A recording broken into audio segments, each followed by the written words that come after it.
When the mind acts up to nature, she is rightly disposed, and takes things as they come, and tacks about with her circumstances. As for fixing the condition of her activity, she is not at all solicitous about that.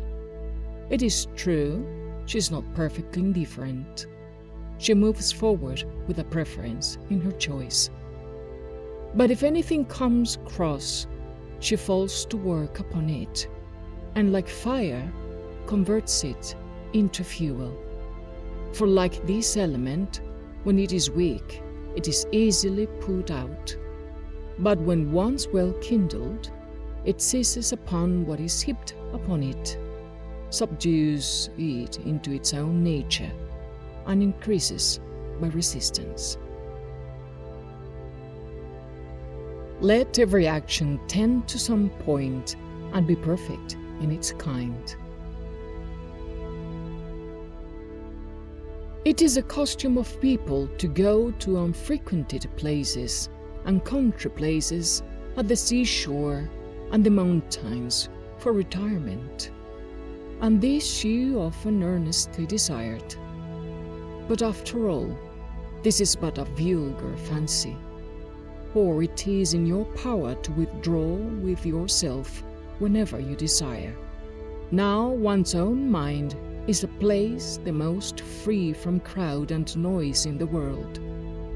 If a man's thoughts are such as to ensure him perfectly tranquility within, and this tranquility consists in the good ordering of the mind.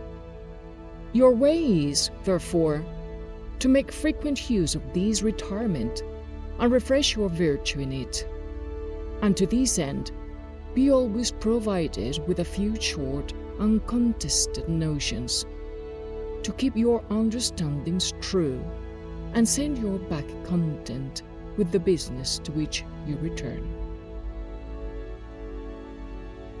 If the faculty of understanding lies in common amongst us all, then reason, the cause of it, must be common too, and that other reason too which governs practice by commands and prohibitions, from whence we may conclude that mankind are under one common law, and if so, they must be fellow citizens and belong to some body politic, from whence it will follow that the whole world is but one common, for certainly there is no other society in which mankind can be incorporated.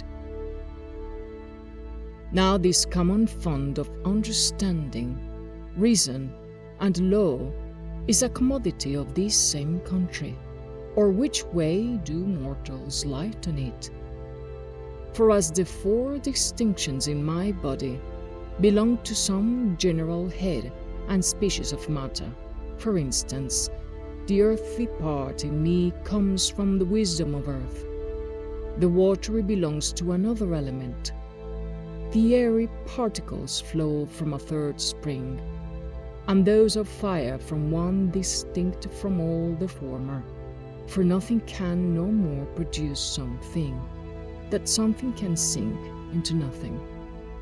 Thus it is evident that our understanding must proceed from some source or other.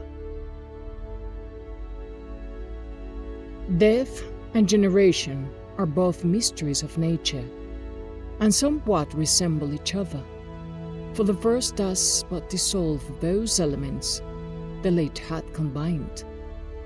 Now there is nothing that a man need be ashamed of in all this, nothing that is opposed to his nature as a rational being and to the design of his constitution.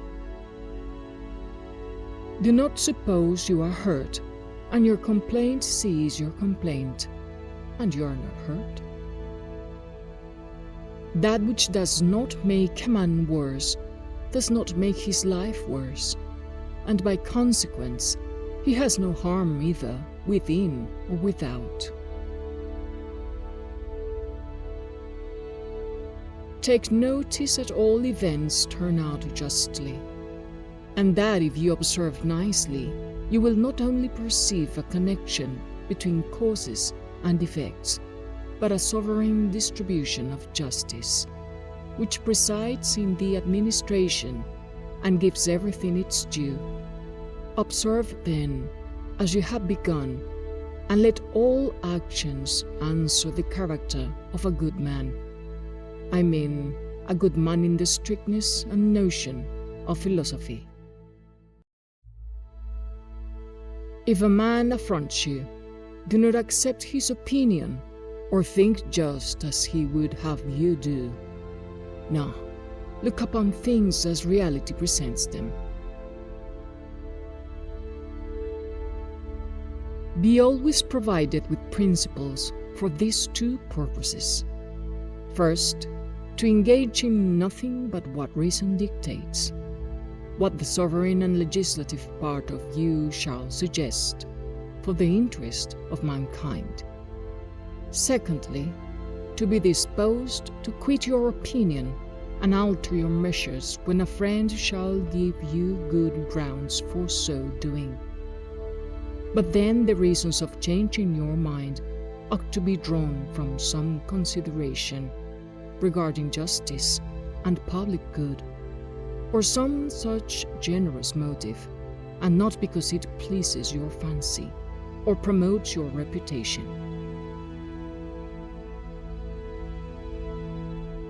Have you any sense in your head? Yes. Why do you not make use of it then? For if this faculty does bad to its part, I cannot see what more you need wish for. Do but return to the principles of wisdom, and those who take you now for a monkey or a wild beast will make a god of you in a week's time. Do not act as if you had 10,000 years to throw away. Death stands at your elbow. Be good for something while you live, and it is in your power. Do not run riot. Keep your intentions honest and your convictions sure.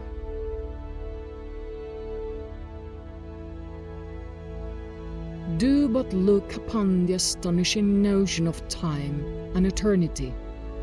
What an immense deal has run out already, and how infinite it is still in the future.